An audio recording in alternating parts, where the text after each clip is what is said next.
प्रस्तुत है कार्यक्रम post box number 111। Post box number 111। Post box 111 के नए अंक के साथ मैं शालिनी मित्तल स्वीकार करिए मेरा नमस्कार। सर्वे संतु निरामया, यानी सभी स्वस्थ रहें, सभी निरोगी रहें। स्वस्थ जीवन हमें स्वस्थ जीवन शैली से ही प्राप्त हो सकता है। हमारा खान पान और शारीरिक गतिविधि का सीधा असर हमारे वजन पर पड़ता है। माननीय प्रधानमंत्री ने समय समय पर मन की बात कार्यक्रम में स्वास्थ्य संबंधी कई बिंदुओं को उठाया है। 23 फरवरी को प्रसारित अंक में उन्होंने देशवासियों को फिट रहने के लिए प्रेरित किया। साथ ही मोटापे से होने वाले दूरगामी परिणामों पर चिंता व्यक्त की। उन्होंने मोटापे को दूर रखने के लिए कई उपयोगी सुझाव भी दिए। आइए पहले सुन लेते हैं इस विषय पर माननीय प्रधानमंत्री के विचार और फिर विस्तृत बातचीत करेंगे अपने विशेषज्ञों के साथ। मेरे प्यारे देशवासियों, देहरादून में नेशनल गेम्स की ओपनिंग के दौरान मैंने एक बहुत ही अहम विषय उठाया है, जिसने देश में एक नई चर्चा की शुरुआत की है। ये विषय है ओबेसिटी, यानी मोटापा। एक फिट और हेल्दी नेशन बनने के लिए हमें ओबेसिटी की समस्या से निपटना ही होगा। एक स्टडी के मुताबिक आज हर 8 में से एक व्यक्ति ओबेसिटी की समस्या से परेशान है। बीते वर्षों में ओबेसिटी के मामले दोगुने हो गए हैं, लेकिन इससे भी ज्यादा चिंता की बात यह है कि बच्चों में भी मोटापे की समस्या 4 गुना बढ़ गई है। WHO का डेटा बताता है कि 2022 में दुनिया भर में करीब 250 करोड़ लोग ओवरवेट थे, यानी आवश्यकता से भी कहीं ज्यादा वजन था। ये आंकड़े बेहद गंभीर है और हम सभी को सोचने पर मजबूर करते हैं कि आखिर ऐसा क्यों हो रहा है। अधिक वजन या मोटापा कई तरह की परेशानियों को, बीमारियों को भी जन्म देता है। हम सब मिलकर छोटे छोटे प्रयासों से इस चुनौती से निपट सकते हैं। जैसे एक तरीका मैंने सुझाया था, खाने के तेल में 10% 10% की कमी करना। आप तय कर लीजिए कि हर महीने 10% कम तेल उपयोग करेंगे। आप तय कर सकते हैं कि जो तेल खाने के लिए खरीदा जाता है, खरीदते समय ही अब 10% कम ही खरीदेंगे। ये ओबेसिटी कम करने की दिशा में एक अहम कदम होगा। खाने में तेल का कम उपयोग और ओबेसिटी से निपटना यह केवल पर्सनल चॉइस नहीं है, बल्कि परिवार के प्रति हमारी जिम्मेदारी भी है। खान पान में तेल का अधिक इस्तेमाल हार्ट डिसीज, डायबिटीज और हाइपरटेंशन जैसी ढेर सारी बीमारियों की वजह बन सकता है। अपने खान पान में छोटे छोटे बदलाव करके हम हमारे फ्यूचर को स्ट्रॉन्गर, फिटर और डिसीज फ्री बना सकते हैं। इसलिए हमें बिना देर किए इस दिशा में प्रयास बढ़ाने होंगे।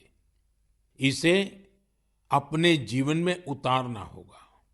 हम सब मिलकर इसे खेल खेल में बहुत प्रभावी रूप से कर सकते हैं। जैसे मैं आज मन की बात के इस एपिसोड के बाद 10 लोगों को आग्रह करूंगा, चैलेंज करूंगा कि क्या वो अपने खाने में ऑयल को 10% कम कर सकते हैं, और साथ ही उनसे ये आग्रह भी करूंगा कि वो आगे नए 10 लोगों को ऐसा ही चैलेंज दे। मुझे विश्वास है इससे ओबेसिटी से लड़ने में बहुत मदद मिलेगी।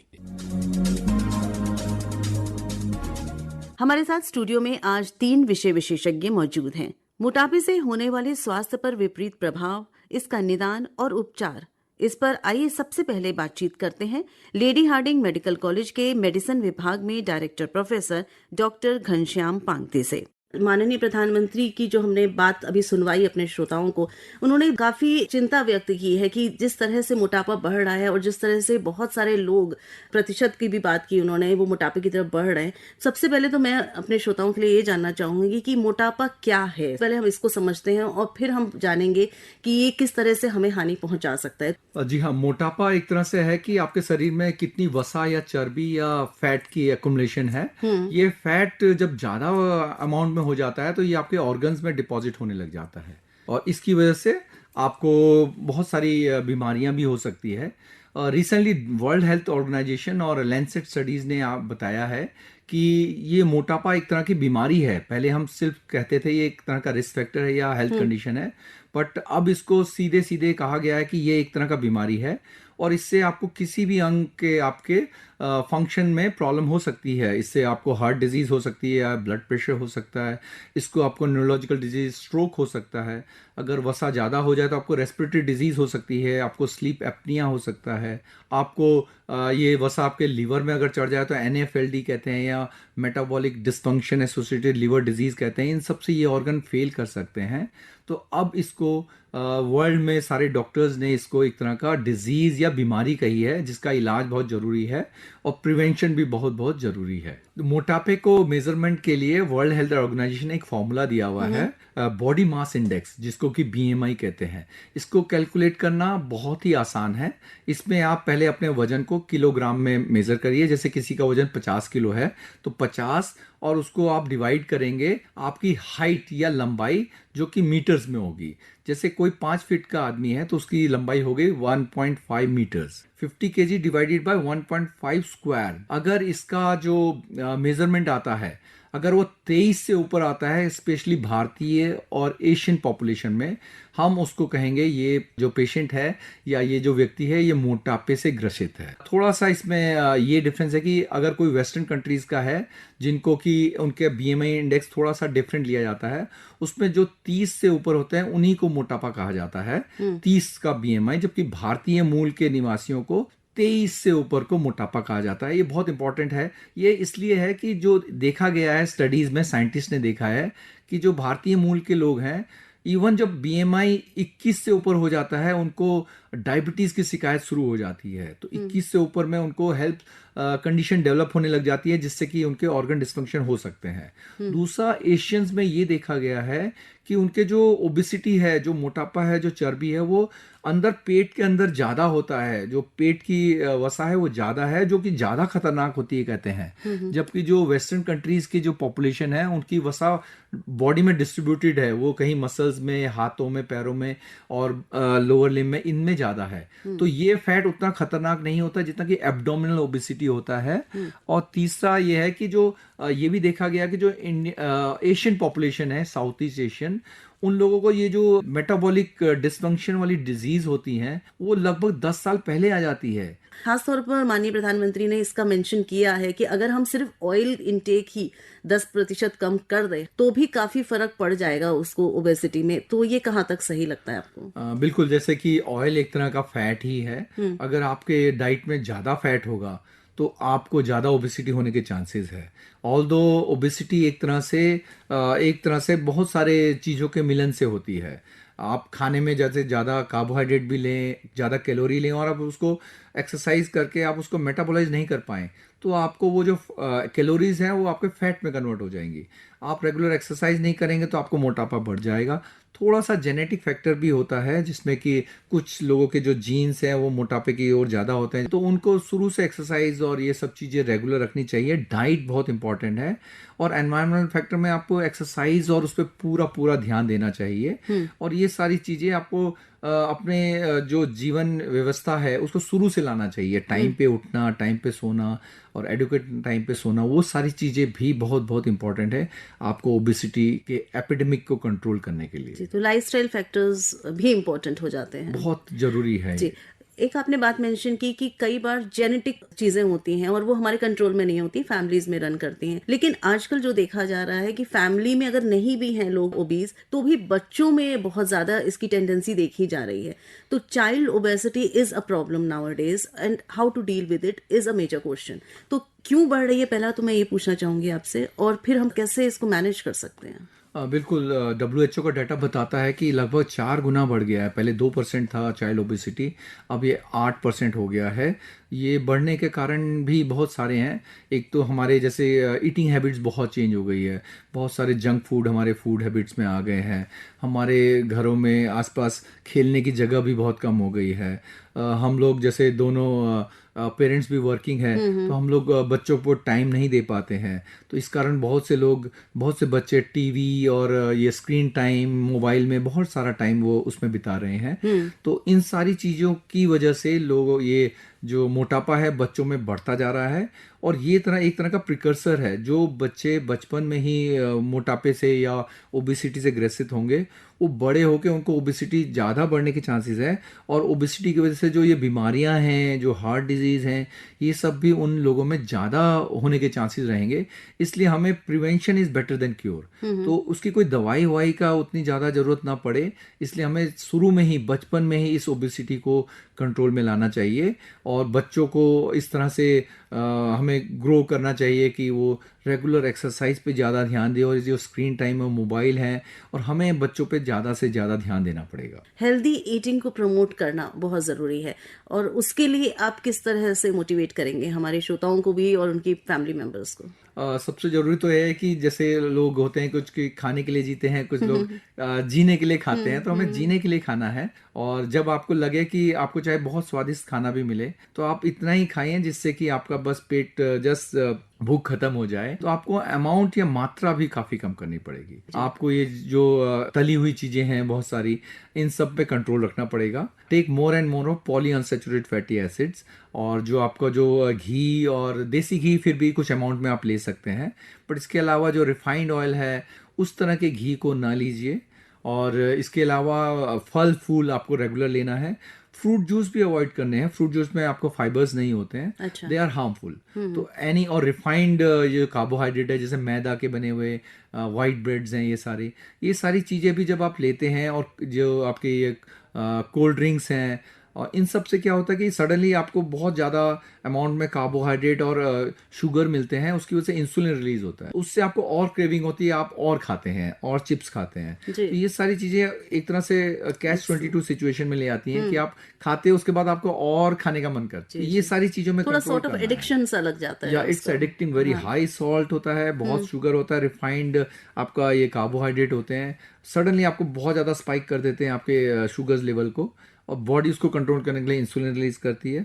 फिर आपको सडनली और क्रेविंग हो जाती है। तो शायद ये भी एक, जैसे आपने कारण बोला, बच्चों को बहुत ज़्यादा इस तरह की आजकल होम डिलीवरी है, तो वो चीज़ें इजीली अवेलेबल हैं जो पहले नहीं थी। तो शायद वो क्रेविंग बढ़ती जाती है और वो ऑर्डर करते जाते हैं। बिल्कुल, ये एक तरह से एडिक्शन ही है, खाने के भी एडिक्शन है। तो और ये सारे मोबाइल में, ऐप में आपको इजीली अवेलेबल हैं, और पेरेंट्स भी बहुत ज़्यादा इसको यूज़ कर रहे हैं। तो ये सब हमें धीरे धीरे रोकना पड़ेगा। बिल्कुल सही बात।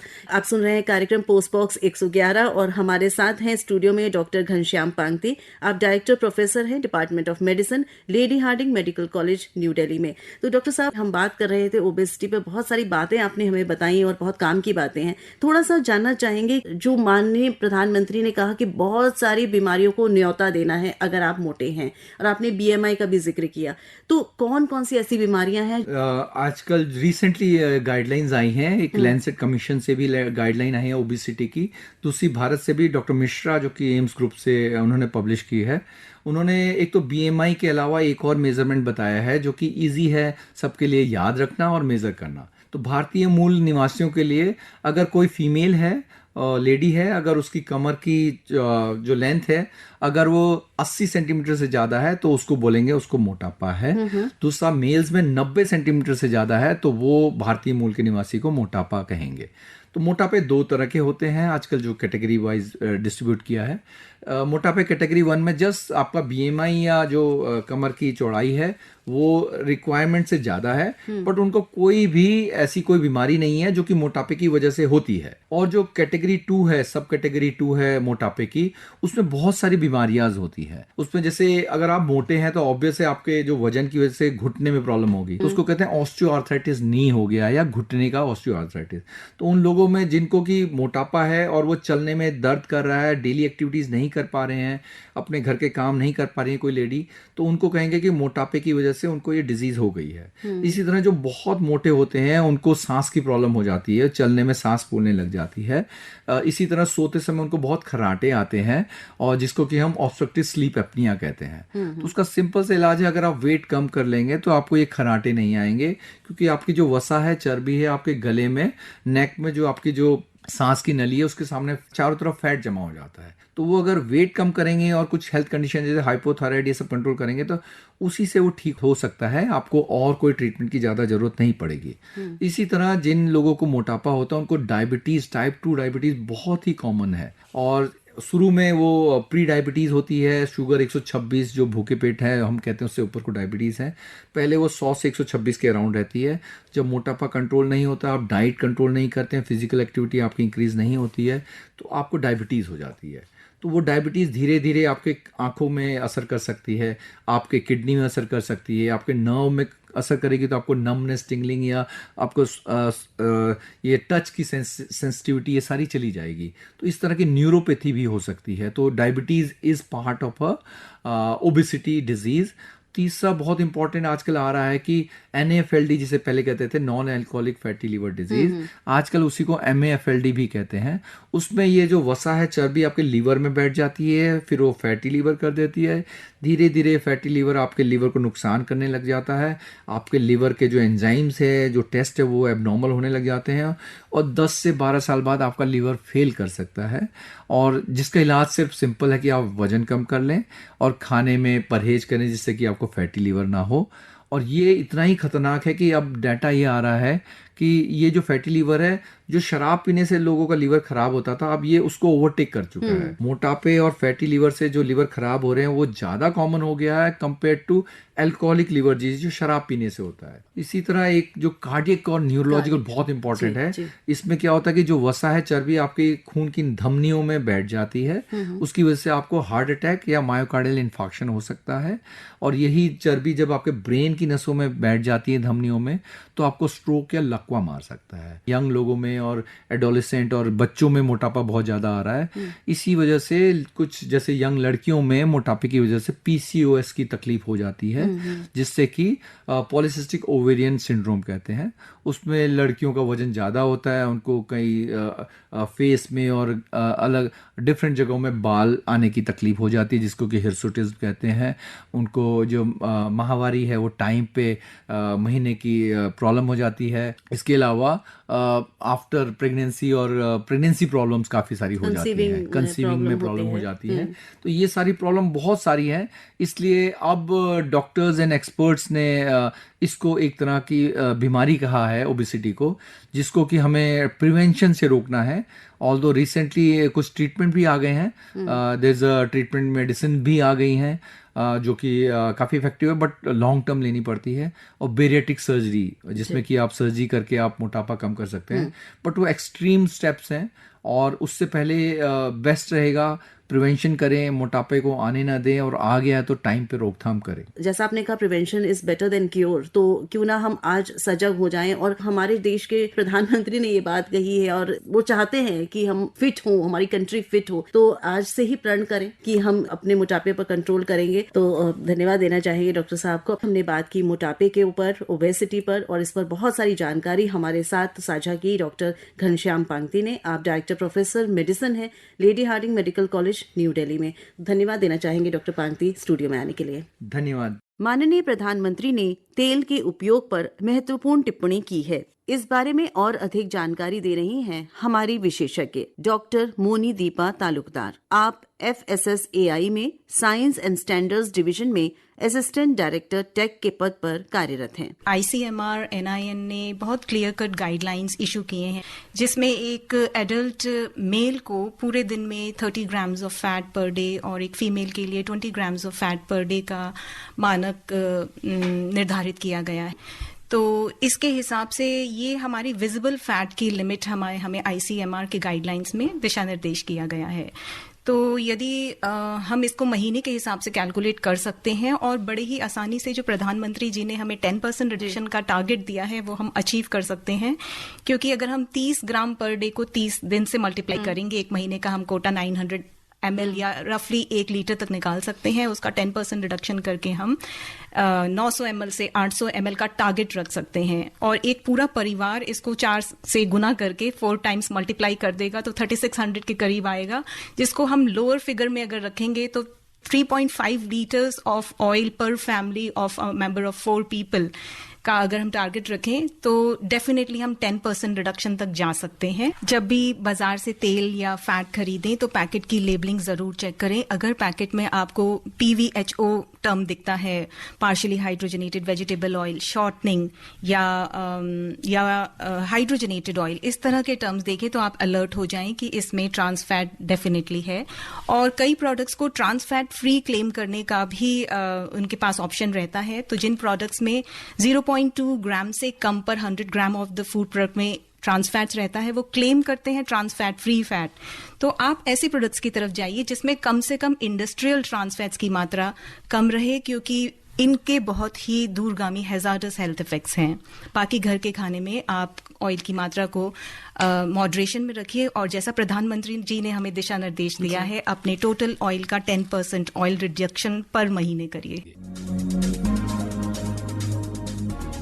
आयुर्वेद हमें जीवन जीने की कला सिखाता है। क्या आयुर्वेद, योग और व्यायाम को अपनाकर मोटापे को जीता जा सकता है? बता रहे हैं हमारे विशेषज्ञ डॉक्टर महेश व्यास। आप डीन PhD हैं अखिल भारतीय आयुर्वेद संस्थान नई दिल्ली में। मोटापा एक बहुत बड़ी समस्या बनता जा रहा है भारत देश में, और विश्व भर में ये एक चिंता का विषय है। लाखों लोग इससे प्रभावित हो रहे हैं और ये एक जटिल समस्या है जिसके लिए जीवन शैली में परिवर्तन, आहार संशोधन और चिकित्सा हस्तक्षेप की आवश्यकता होती है। हमारे साथ हैं प्रोफेसर महेश व्यास। आयुर्वेद की दृष्टि से हमें बताएंगे कि किस तरह से हमें सुधार करना चाहिए अपने खान पान में और जीवन शैली में, जिससे मोटापा ना हो और इससे हम बच सकें, जिससे कि फिटनेस की तरफ हमारा देश बढ़ सके। स्वागत है, नमस्कार जी। नमस्कार। माननीय प्रधानमंत्री ने कहा कि ये मोटापा जो है बहुत तेजी से बढ़ रहा है, और अगर हम आंकड़ों पर नजर डालते हैं तो पिछले कुछ वर्षों में ही दुगना हो चुका है। तो सबसे पहले तो हम शुरुआत यहाँ से करते हैं कि इसके क्या मुख्य कारण हैं। देखिए, मोटापे का मेन कारण जो है लाइफ स्टाइल है, कि व्यक्ति को हमेशा जो है अपनी जीवन शैली जो है वो एक्टिव रखना चाहिए। लेकिन जो व्यक्ति अपने जीवन में खास तौर से कि सेडेंटरी लाइफस्टाइल को अपना लेते हैं, घर से गाड़ी में निकले, ऑफिस में भी बैठने का काम, वापस गाड़ी से घर आके, माने उनकी एक्टिविटी बिल्कुल नहीं रहती है। तो अगर शरीर चेष्टा युक्त रहेगा तो शरीर में ओबेसिटी कभी नहीं बढ़ेगी। और आयुर्वेद उसके लिए कहता है व्यायामम आचरेत नित्यम, माने आप कोई भी काम करते हो, अगर प्रतिदिन व्यायाम करते रहें तो आप स्वस्थ रहेंगे। और मोटापा इस कारण से होता है कि खास तौर से हम चेष्टा युक्त हमारी जीवन शैली नहीं रहती है। तो मेरा कहना है कि अपन क्या काम करते हैं उसके अनुसार निर्धारित कर लें कि प्रतिदिन मैं व्यायाम करूंगा। अगर दिन में हमारी जो क्रियाशीलता है वो ज़्यादा है तो आप थोड़ा कम व्यायाम करेंगे तो भी चलेगा। अगर आपकी सेडेंटरी लाइफस्टाइल है तो थोड़ा सा व्यायाम की मात्रा बढ़ाएं, क्योंकि अगर परिवार में कोई भी व्यक्ति अगर ओबेसिटी से युक्त है, मोटापे से युक्त है, तो निश्चित रूप से कहीं ना कहीं उसका परफॉर्मेंस जो है वो बाधित होता है। वो अपना जो उत्तरदायित्व है, अपना जो रिस्पॉन्सिबिलिटी है, जो काम है, उसको पूरी क्षमता के साथ नहीं कर पाता है। तो एक स्वस्थ व्यक्ति के लिए जो हम BMI की बात करते हैं, तो 30 से ऊपर नहीं होना चाहिए। तो उस अगर हम आयु के मान से देखें, हाइट के मान से देखें, तो वेट के रेशियो को अगर हम फॉलो करते रहें तो हम हर काम में एक्टिव रहेंगे। तो इसलिए वजन को ज़्यादा नहीं बढ़ने दें। और उसके लिए आयुर्वेद एक और कहता है कि प्रातःकाल जो लोग जल्दी नहीं उठते हैं वो भी मोटापा बढ़ने का कारण है। कि अगर सुबह ज़्यादा देर तक सोते रहते हैं। और दूसरा, खाने पीने का जो है वो विशेष रूप है, क्योंकि आयुर्वेद ने तो यहाँ तक कहा कि शक्यते अपि अन्न मात्रेण नरः कर्तुम निरामया। अगर हम डाइट और लाइफस्टाइल के नियमों का पालन करें तो व्यक्ति को पूर्ण स्वस्थ रख सकते हैं। उसमें से डायबिटीज भी एक है। जितनी भी नॉन कम्युनिकेबल डिजीज है उन सब में जीवन शैली की मुख्य कारणता है, माने आहार और विहार।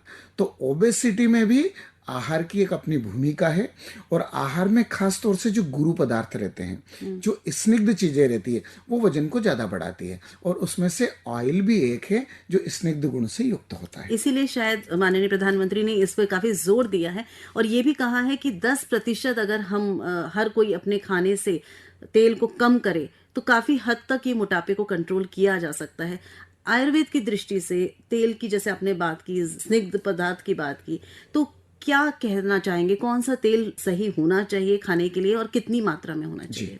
देखो, आयुर्वेद में कहा गया कि घृतात् अष्टगुणम तेलम मर्दने न तो भक्षणे, मैंने तेल को श्रेष्ठ बताया है मर्दन, अभ्यंग, व्यायाम, मालिश के लिए। खाने के लिए घी को श्रेष्ठ बता रखा है, गोघृत अगर मिलता है तो। लेकिन आज जितनी आवश्यकता उस मान से अगर वो नहीं मिल पाता है तो तेल का भी प्रयोग करते हैं, और उसमें तेल के प्रयोग में बेस्ट बता रखा तिल का तेल।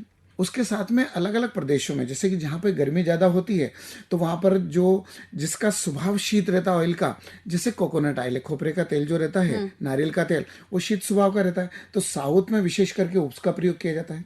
जिन प्रदेशों में थोड़ी ठंड का मौसम रहता है वहाँ पर सरसों का तेल या तिल का तेल का प्रयोग किया जाता है। तो यहाँ पर मुख्य बात ये नहीं कि आप कौन सा तेल उपयोग कर रहे हैं, मेन बात है कि आप तेल की क्वांटिटी कितनी उपयोग कर रहे हैं। अगर आप अधिक मात्रा में तेल का उपयोग करते हैं तो निश्चित रूप से वो स्वास्थ्य के लिए हानिकारक है और ओबेसिटी को बढ़ाने वाला है। और प्राय हम देखते हैं कि अगर कोई व्यक्ति घर पे जो भोजन बनता है उसमें हम प्राय ध्यान रखते हैं कि ऑयल का कम उपयोग करते हैं, पर प्राय कहीं बाहर गए या बाहर खाना खाना पड़ा तो वहां पर जो ऑयल की मात्रा ज्यादा रहती है तो उन दिनों में अपन खुद को भी उतना ज्यादा फिट महसूस नहीं कर पाते हैं। यानी हम खुद महसूस करते हैं कि अगर ऑयल की मात्रा ज्यादा रही तो हमको स्वास्थ्य में कहीं ना कहीं कोई ना कोई डिफिकल्टी होती है। और ये बात कई लोगों का आपने देखा होगा, जैसा कि माननीय प्रधानमंत्री जी ने भी कुछ उदाहरण दिए थे, और उन्होंने स्वयं कहा था कि जब भी या तो अनहेल्दी डाइट है या ऑयली डाइट ज्यादा ले लेते हैं तब उनके परफॉर्मेंस में बहुत फर्क पड़ता था। बिल्कुल सही आपने बात की कि जैसे निखत जरीन ने भी कहा इस बात को, जैसा आप बता रहे हैं, नीरज चोपड़ा जी ने इस बात को कहा मन की बात में जब हमने सुना कि किस तरह से डाइट अगर वो कुछ भी थोड़ा उनका गड़बड़ होता है या एक्सरसाइज शेड्यूल बिगड़ता है तो उनके परफॉर्मेंस उस तरह का नहीं हो पाता है। तो आपने जैसे बताया डॉक्टर साहब कि बहुत जरूरी है व्यायाम और दूसरा तेल का कम उपयोग करना, लेकिन जैसे आपने बताया डीप फ्राई चीजें नहीं खानी चाहिए, बार बार कुक की हुई चीजें नहीं खानी चाहिए। ये बताइए कि क्या कैसे खाएं, किस तरह से खाने को बनाया जाए जिससे कि वो खाना हमारे शरीर को सही तरह से लगे, यानी हमारे मोटापा ना बढ़ाए। बिल्कुल। तो देखिए, भोजन की एक प्रॉपर विधि है जी। और उसमें भी भोजन निर्माण की विधि है कि बाहर जो अपन भोजन करते हैं उसमें एक ही ऑयल का उपयोग वो कई बार करते हैं, तो ट्रांसफैट बढ़ता है और वो केवल ओबेसिटी को नहीं बढ़ाता है, वो डायबिटीज को बढ़ाता है, हृदय रोग को बढ़ाता है, ब्लड प्रेशर को बढ़ाता है, इवन यहाँ तक कि कई बार कैंसर तक की जो व्याधियाँ होती है उनकी भी उत्पत्ति इनके कारण होती है। तो सबसे पहले तो ध्यान रखें कि डीप फ्राई की हुई चीज़ों का कम प्रयोग करें। कई बार कई लोगों का वो आदत है, कचौरी है, समोसा है, भजिया है, नमकीन है, इनका बहुत ज़्यादा उपयोग करते हैं।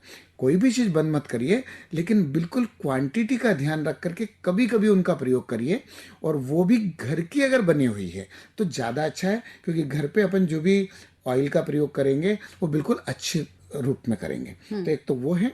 दूसरा ये कहने का कि जो अपन फ्राई करते हैं कोई भी चीज़ें घर में, उसमें तेल की क्वांटिटी कम हो। हम कई बार देखते हैं कि अपने शरीर के लिए जो आवश्यक है प्रतिदिन 1 से 1.5 चम्मच छोटी वाली जो रहती है टेबल स्पून, उतनी मात्रा शरीर के लिए पर्याप्त है। यानी 10 ml से 15 ml तक आप ले लें, मैक्सिमम 20 ml, इससे ज्यादा का प्रयोग नहीं करना चाहिए। तो हम अगर ध्यान रखें कि घर में 5 मेंबर हैं, 10 मेंबर हैं, तो उनके मान से अगर कैलकुलेशन किया जाए कि 1 महीने के इतने ऑयल की जरूरत है, उससे भी थोड़ा और कम ऑयल अगर हम परचेस करके लेके आए, क्योंकि घर में कई बार क्या है कि हमने स्टॉक करके रख दिया कि जब ग्राउंड नट का सीजन रहता है या तिल का सीजन रहता है जिससे में ऑयल आता है, तो 5 डिब्बे आपने 15-15 लीटर के भर के रख दिए, तो घर में ज्यादा रहेगा तो उसको उपयोग करते हैं। तो एक तो लेना भी कम करें, और जो भोजन बनाते हैं वो अगर ध्यान रखना शुरू कर दे कि मैं हर दिन जितना ऑयल का प्रयोग करती हूँ तो सिर्फ 10% कम कर देती हूँ। तो ये बहुत अच्छा प्रयास है कि हम अगर प्रयास करें कि 10% ऑयल का उपयोग कम करना शुरू करें। 10% हमारे लिए केवल वो पर्याप्त ऐसा नहीं, पहले प्रारंभ हम 10% से करें, फिर उसके बाद में और कम कर सकते हैं। और ऐसा हम अपने संपर्क में आने वाले प्रत्येक व्यक्ति को अगर बोले कि आप थोड़ा सा ऑयल का उपयोग कम कर दें, तो निश्चित रूप से ये ओबेसिटी के क्षेत्र में हम क्रांति ला सकते हैं छोटे से प्रयास से। क्योंकि आयुर्वेद तो कहता है आहारो महाभेषजम, भोजन के जो छोटे छोटे नियम है, जैसे ऑयल का उपयोग कम करना, व्यायाम प्रॉपर करते रहना, समय पर भोजन करना। कई बार क्या होता है कि दिन में 3 बार अपन भोजन कर रहे हैं, भूख नहीं लगी फिर भी भोजन कर रहे हैं, मिठाई का ज़्यादा उपयोग कर रहे हैं, इन सब चीज़ों का अगर ध्यान रखेंगे तो ओबेसिटी हो ही नहीं सकती है। और जहाँ पर ओबेसिटी ज़्यादा बढ़ती जाती है, आज अगर देखें तो 8 व्यक्तियों को अगर देखें तो अपने को हर 8वां व्यक्ति ओबेसिटी के साथ मिलता है, और ये संख्या बढ़ती जा रही है। तो ओबेसिटी को कम करने के लिए आहार का ध्यान रखें, और खास तौर से आहार में ऑयली चीजें इनका प्रयोग कम करें, मिठाई वगैरह को भी आवश्यकता अनुसार उसका प्रयोग करें, नियमित व्यायाम करते रहें और ताजा बना हुआ भोजन लें, तो निश्चित रूप से देश को ओबेसिटी से हम बचा सकते हैं। एक बात का जिक्र और हुआ है, प्रधानमंत्री ने जो इसको कहा है कि बच्चे जो हैं आजकल वो भी बहुत मोटापे की तरफ बढ़ रहे हैं, ओबेसिटी उनमें भी आ रही है जो बहुत हानिकारक है। जैसा आपने बताया, बहुत सारी बीमारियों को न्योता देना है अगर कोई मोटा है, और बचपन से ही अगर उसको मोटापा आ गया है तो उसको बाद में कंट्रोल करना बहुत मुश्किल होता है।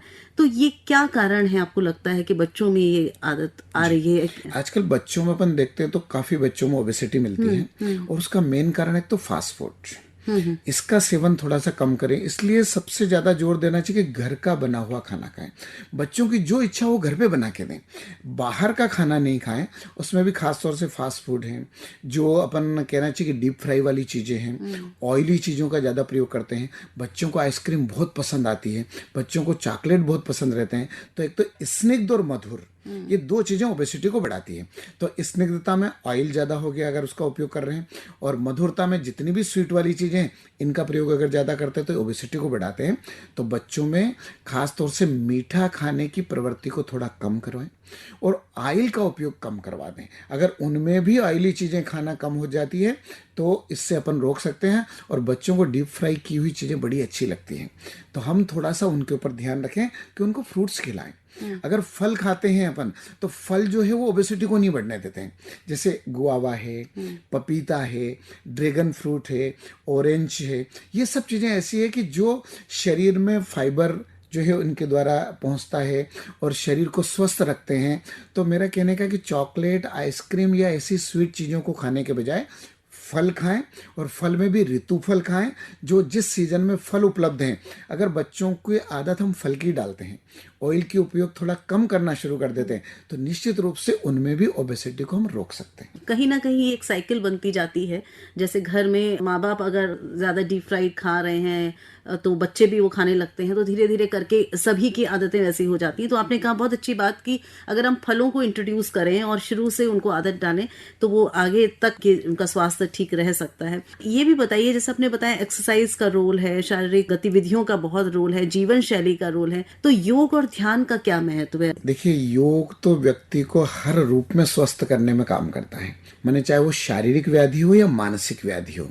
तो शारीरिक में अपन कह सकते हैं कि मोटापा ज़्यादा होता है, और मोटापे को कम करने में नियमित व्यायाम और नियमित योग अगर करते हैं, किसी औषधि की आवश्यकता नहीं है। और नियमित व्यायाम के रूप में योग, प्राणायाम, आसन, हर एक व्यक्ति की अपनी एक प्रकृति होती है। और अभी आयुष मंत्रालय ने प्रकृति परीक्षण का, देश का प्रकृति परीक्षण का एक अभियान चलाया था, और देश में 1,29,00,000 लोगों का प्रकृति परीक्षण किया था।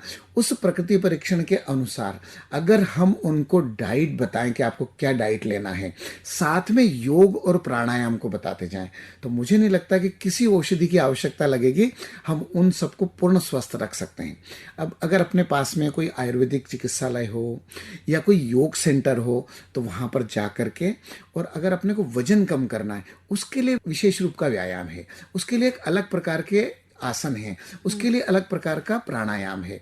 तो अपने को क्या करना है, अगर आप वेट बढ़ा हुआ नहीं है, केवल स्वस्थ रहना है, तो उसके लिए परामर्श ले लें। अगर अपना वेट काफ़ी बढ़ा हुआ है तो उसके लिए प्रतिदिन कौन कौन से आसन करना है उनका अपन जो है खास तौर से परामर्श लें, और उनका अगर पालन करें तो योग की भी अपनी बहुत अच्छी भूमिका है व्यक्ति को स्वस्थ रखने में।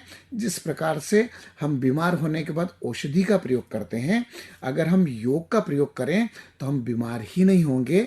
तो उचित आहार, उचित व्यायाम, योग, प्राणायाम, ये अगर देश में हर एक व्यक्ति करता है तो निश्चित रूप से स्वस्थ राष्ट्र का निर्माण किया जा सकता है। अगर हम आयुर्वेद की बात करते हैं तो आयुर्वेद में बहुत तरह के व्यायाम भी हैं, खान पान की बहुत सारी, आपने बताया ऋतु चक्र को फॉलो करना चाहिए, ऋतु के हिसाब से खाना चाहिए, साथ ही साथ प्रवृत्ति जो है हमारी उसके हिसाब से खाना चाहिए। मुझे ये बताइए कि अगर किसी का मोटापा बहुत है, आपने कहा कि वो जा सकता है और कम करने की दिशा में प्रयास कर सकता है, तो क्या ऐसी तकनीक करी जाती हैं आयुर्वेद में जिसके जरिए मोटापे को कम किया जाता है? जी देखिए, पहला तो आहार के द्वारा, उसके साथ में कुछ औषधियों का प्रयोग। अच्छा। अब मोटापा जब आता है तो वो केवल मोटापे तक सीमित नहीं रहता है, उसके कारण व्यक्ति को ब्लड प्रेशर की भी तकलीफ हो जाती है, डायबिटीज की उसको तकलीफ होने लग जाती है, कई लोगों को कैंसर तक की, क्योंकि डाइट का ध्यान नहीं रखते उसके कारण कैंसर भी हो जाता है। उसी प्रकार से जो हड्डियां रहती है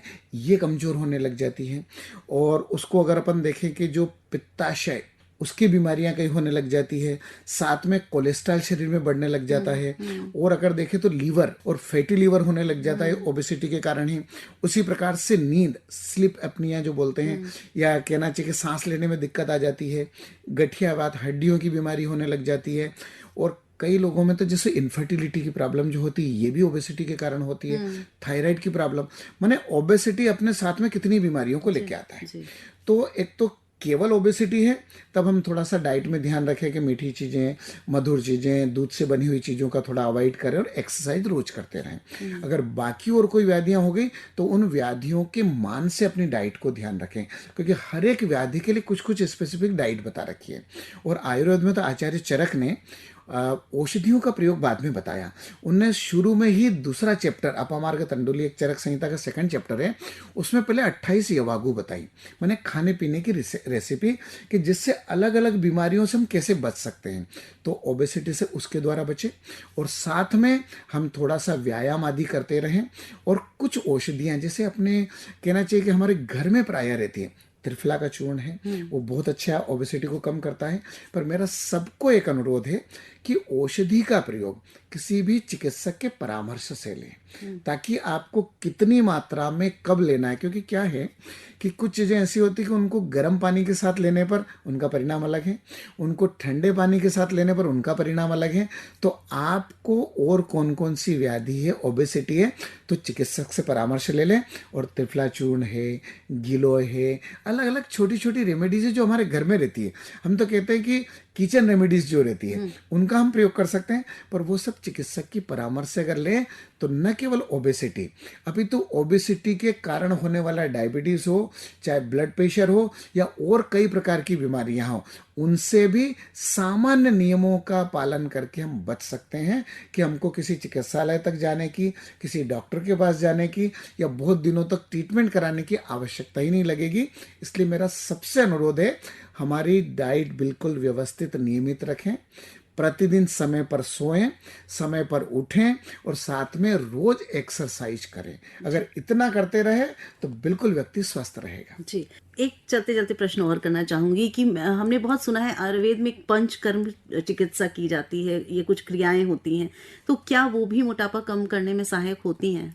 जी, मोटापा कम करने के लिए पंचकर्म भी एक बेस्ट चिकित्सा है। अच्छा।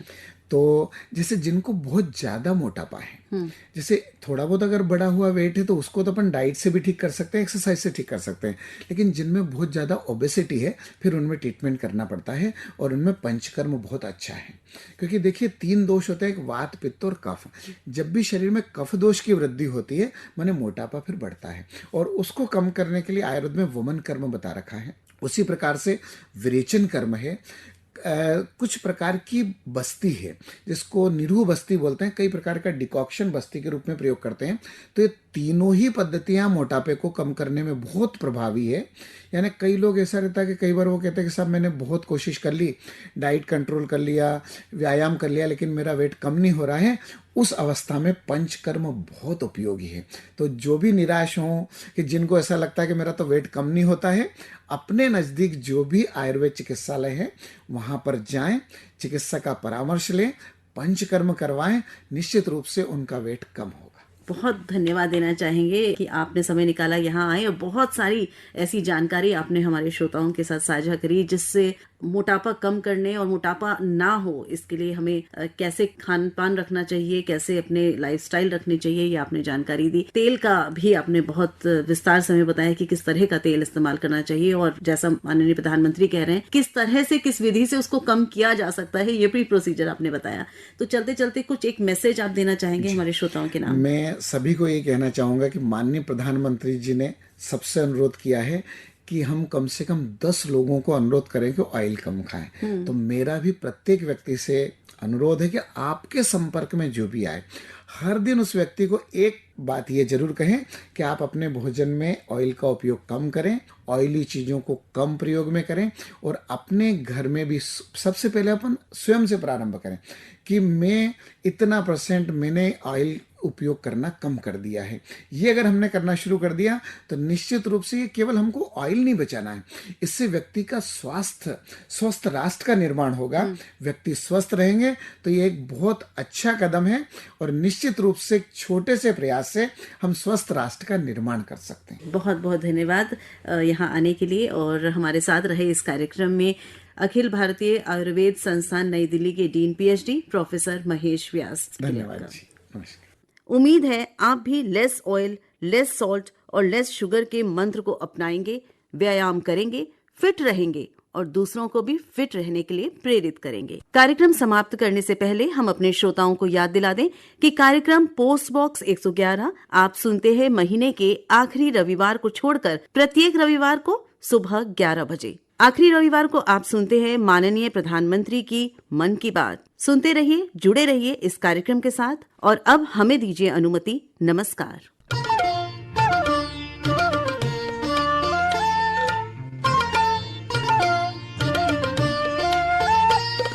अभी आप सुन रहे थे कार्यक्रम post box number 111। Post box